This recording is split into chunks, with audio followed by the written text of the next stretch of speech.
Well, joining us this morning is Kelly Clark, Marketing and Communication Specialist with Titusville Area Hospital. Hi, Kelly. How are you? Hi, I'm doing good. How are you doing today, Luke? Great. Good to see you this morning. Good to see you. Well, Happy New Year to you. Happy New Year to you. It's already, in full swing and lots of things already happening. That's fantastic. When you get to January, do you get sort of that, okay, here we go again, or is it, all right, here we go again? Well, it depends. We have our save the dates for golf going out soon. Our annual Foundation Golf Scramble will be May 21st this year. So that really kind of gets everyone excited for things that are happening. So, Well, you want to start there then? yeah, we can start Officially, there. save the date. Yes, save the date will be coming to you soon. So happening at Cross Creek, like we have in the years past. It will be on May 21st, which is a Wednesday. We welcome any golfer that can find a team. We also have sponsorships available for, local community that maybe you're not a golfer, but you want to help support the hospital. We definitely would love your sponsorship. We had a overwhelming response last year. The amount of golfers that we had, I believe we were maxed out at 36 teams. So we would love to see that again this year. So if you're thinking about having a team, definitely don't wait too long to get that sent in.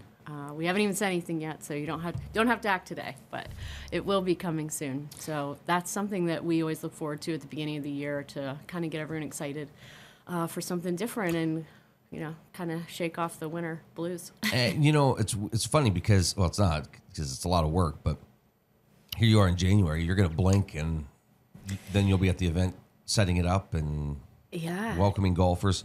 So two things. One, share with us what happens to the money raised. But the other thing is, I think you should figure out a way of putting the winning team on the next year's save the date card. Yes. Because I was just looking at, I was going to make fun of this guy. And I just think, it'd be kind of cool to sort of embed maybe the winning group. The winning team from last year. Yeah. That would be cool. That's sort a really of the great poster idea. child for the next season. Yeah. So then in January, you get that card and you go, oh, yeah, we need to defend our winnings or we need to. Look at us on the save the date. Yeah, that would be really fun. That's a good idea because we do take pictures of all of our teams. You can go on our website and we put a lot of our teams on there. And sometimes they're on Facebook and just really fun. So, yeah, that's something to look forward to. And also the money raised this year is actually going towards a brand new project that we haven't talked about yet. We are in the very beginning stages of planning. It is the therapy expansion project. Ooh. Yeah. So what that is going to entail is actually quite a few things. So at the outpatient therapy office that is on Central Avenue over by the new Taco Bell. So that is going to expand, and currently it houses our outpatient physical therapy, but the expansion will allow us to also house speech therapy and occupational therapy. So we're going to have those all under one roof. Yes, which is really going to be great for those who require multiple therapies. Maybe your child or you need speech and OT. Instead of traveling to two different offices, it will be housed all under the same roof.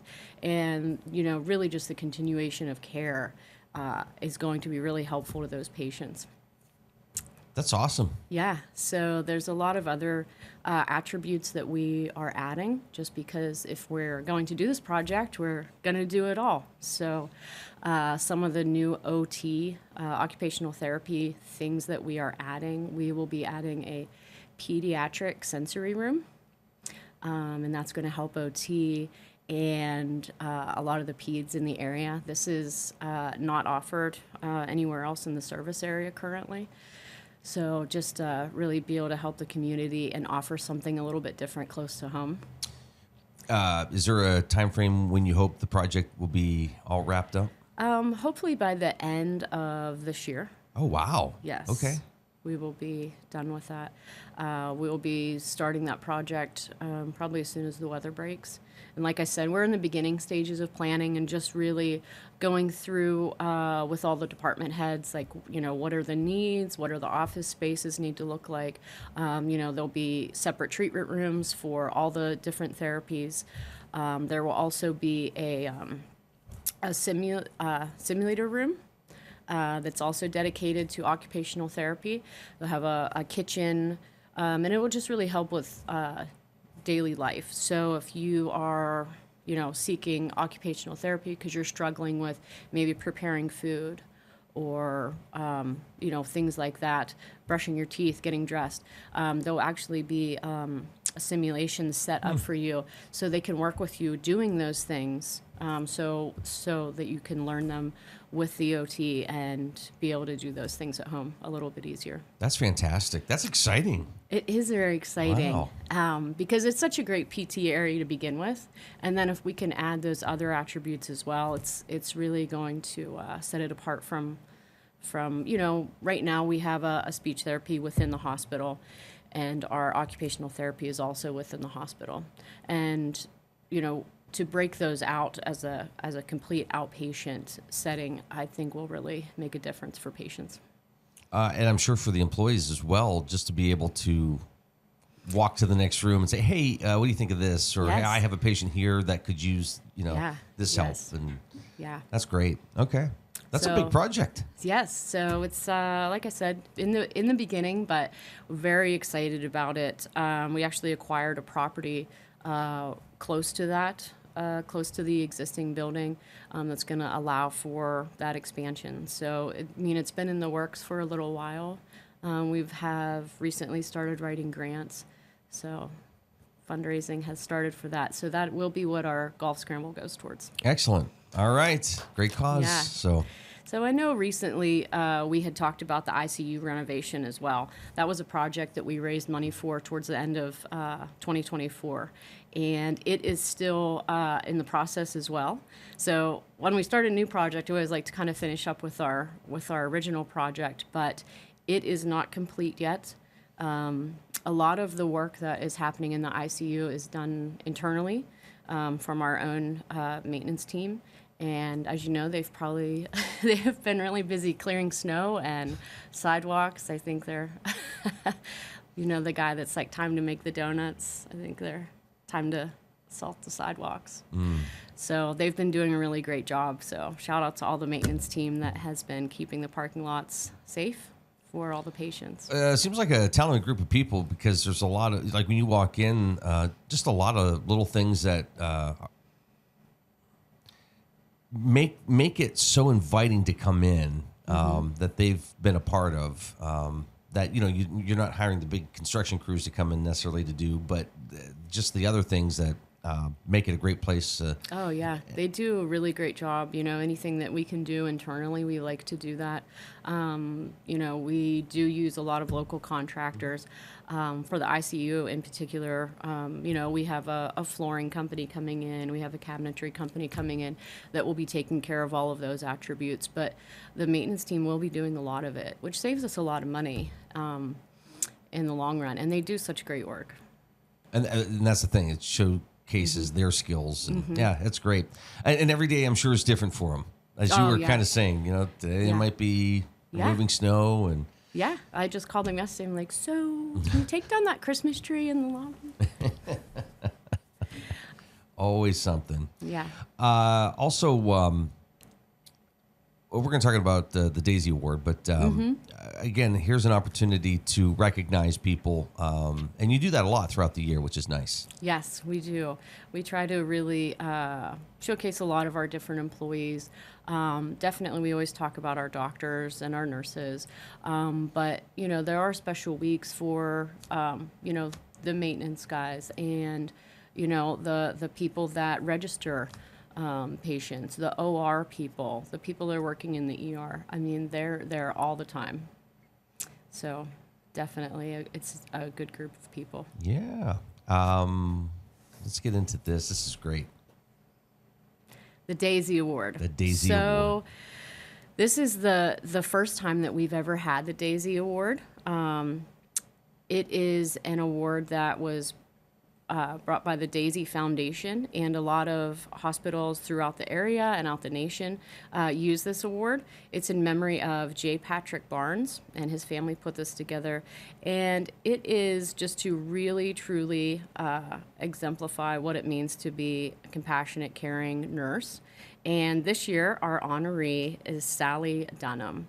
And we were so excited to award her to be the Daisy honoree this year. She has worked with us for 30 years as a nurse at Titusville Hospital, and she was awarded this on her week of retirement. So, yes, she really, really went out with such a great award, and she was very, very deserving of it. So, yeah, we were very excited to have her be our first Daisy Award honoree. We had many nominees. I would like to congratulate all of them. With Sally Dunham being, like I said, the honoree, we had, I'm going to read them if you don't mind. No, go ahead.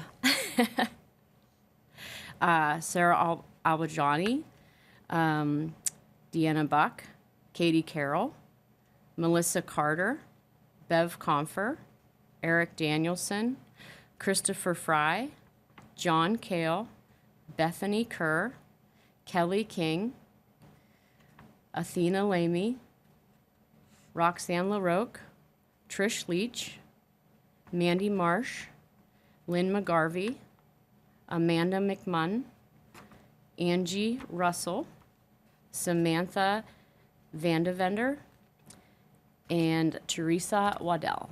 Wow. So, yes, congratulations to all of them. So these nominations come in from patients and their families, colleagues. We take nominations all year round. And so they're available in the hospital. You can also go online and nominate a nurse if you have a good experience and you really want them to be nominated for this award. Now, did that make Sally step back and say, oh, no, I can't retire because... No, I think she said, now I can. Now I can? Yeah. All right. I've done all I can do here. What are you trying to do to me here? Right. That's great, though. Congratulations. Yes, it's very exciting. And like I said, she was very, very deserving. And it was exciting because it was the first time that we've ever done this award. Meadville has done it in the past. And so we started accepting nominations this year, or in 2024. So we will be having a plaque put up for all the different honorees that come through. So that will be coming to the wall of the hospital soon. Excellent. Yeah. All right. Now the maintenance guys are like, okay, we got that project. We got it. Yeah. I know. Let's do this real quick. You're watching The Morning Drill on Stream TV and on the Armstrong Neighborhood Channel. Kelly Clark with us here this morning, marketing and communication specialist with Titusville Area Hospital. Well, 2025, a lot of projects lined up, a lot of things continuing from last year, obviously into this year, but there's a lot to be excited about, I think. Yes. We were talking about Sally Dunham retiring, and we also had Dr. Tay retire. He was our ENT specialist at the hospital for a very long time. Really great doctor. We were really sad to see him go, but he announced his retirement earlier this year, and we were looking for somebody, and we actually had Dr. Panaru. She came in, I believe, in October, maybe a little bit before that, and started working side by side with Dr. Tay. And she's now seeing patients full time. She will be also adding something a little bit different that we hadn't offered before, which is allergy testing. So I'm not sure if that is rolled out yet or if that's still something that's coming up. You can definitely give the office a call and see if that's something that you can get scheduled now. But it's something that we hadn't offered in the past and will be now. I'm sure that is going to be quite popular. Yes. So most things that happen, with that always start with a allergy test. So, a lot of kiddos definitely, and have always really traveled outside of the area. So something different that we can offer close to home just be helpful. I can't remember earlier or late last year. I don't know if it was 60 Minutes. Somebody did a story on allergies and just the stuff in the air, and then there's medication and all. I mean, it was just insane how much there is to this. Yeah, definitely. We should bring her on the show so she can talk a little bit more about it. And yeah, it's definitely going to be a good addition. Excellent. Do you think people are surprised when you make announcements? Oh yeah, we're going to be offering this, and now we're going to be offering this. It just seems like there's always looking ahead and seeing what the needs are, which I think we've talked about this before, but it's maybe very important to examine this again. When you are at the hospital and you're filling out, your information and you get a questionnaire, it's really important to look at those questions and to fill them out right, because it can lead to people actually read these, right? And you could be sitting in the back room going, oh, yeah, you know what? We've had several of these that say that we need to do this. Maybe we should look at adding this type of service. Yes. And, and that's what we're there for, to be honest, is really just, what is a need in the area. I know last time I was on the radio, we talked about behavioral health a lot. And that was definitely a need that we had in the area, and we're able to fill that. Especially for pediatric, as we talked about before, behavioral health at Titusville covers ages 8 and up for counseling, and 12 and up for medication management, and that was one of the things that was a large need in the area. So yes, that's really how it starts. Is what are the needs for the people that we serve, and how can we bring them here? I'm sure you also, there's a list somewhere on somebody's desk that's like, yeah, here's the... Right. Yeah, we'll see what happens here. Let's see if we can get to this. Yeah, and for grant writing, for what I do for the foundation, we try to pick projects for fundraising that are really patient-based and really going to help the community, because it's a lot easier to have the community supported if it's going to be a direct benefit to them, their children, possibly their parents, things like that. So you definitely look at those things as well, like how is it going to impact the community in a positive way. Do you have like a list of projects that you hope to tackle, and it's just sort of figuring out the timing of everything? Where it's like, okay, for golf, if we did this project, that might be a good tie-in for golf, and maybe this is the time to do that because we have, this service and that service. Yeah. And we actually have a lot of other projects that we don't even talk about, that we don't raise money for, that are just internal because it's something that needs done. Like, we need a roof that's going to cost a ton of money. Nobody really talks about it, but it's still happening. And the maintenance guys are still doing the preliminary work to get those things done. And so, yes, a lot of the projects are exactly that. What can we do behind the scenes? What do we have money for? And what do we really need to raise money for that's going to be a good project for that? You've also said before, you do one project and it turns out so well, and you start looking at other spots and you go, oh, yeah, maybe it's time to maybe touch this area up a little bit. Yeah, that's exactly what happened on the medical floor is, we really redid all of the patient rooms, and then the ICU wasn't redone yet. So it was like, stepping back in time, and you'd go from a patient room to the ICU, and, it hadn't been updated yet. And it's just very apparent at that point, that it needs done. The other side to that is the staff. Obviously, they're there every day. They're working with their patients. They're seeing the community. They get input. They have ideas on things that would help them out. So I'm sure you also get feedback from the staff as well. Yes, absolutely. And that's, like I said, when we were talking about the therapy expansion project, we were talking to the department heads of those various therapies, like what is a need, what needs to be done, what can we do different in this department when we're building it that we're not doing here, which is, why we're going to add the simulation room, which is why we're going to add the pediatric sensory room. Those are all things that have been found that are a need. If I could do my job so much better if these things were available to me and the patients that I'm seeing. So well, and I'm sure there's also, if we had this, that would be able to open the door to these services that we could add. Right. Oh, exactly. and I'm skilled at this. I have a background in this, so it's not like you have to find somebody, right? Necessarily. Yeah. I can do this. Yeah. So yes, definitely. So it's really great, and it's such a great way to get all of those services added. If you talk to the person, like that's not directly.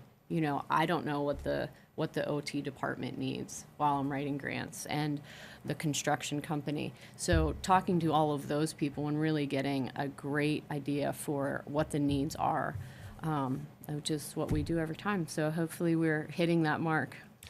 The golf outing is a great event. It's fun, but it's not the only time that you can give for projects like this. So, if somebody wants to donate money to the hospital throughout the year, that's a possibility as well, correct? Yes, we are always accepting donations to the foundation, and they would go towards whatever project that we're working towards right now.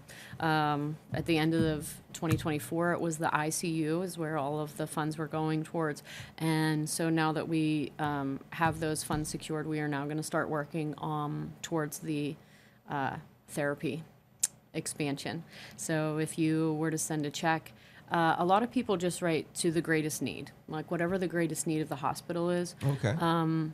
And then, those monies are considered, unrestricted. Or if you want your funds, like maybe you had a really great experience in our oncology department and you want to give towards that department, that is absolutely fine too. Those monies will be funneled towards that department. Even if there's not a project happening there, that's where those funds will go towards.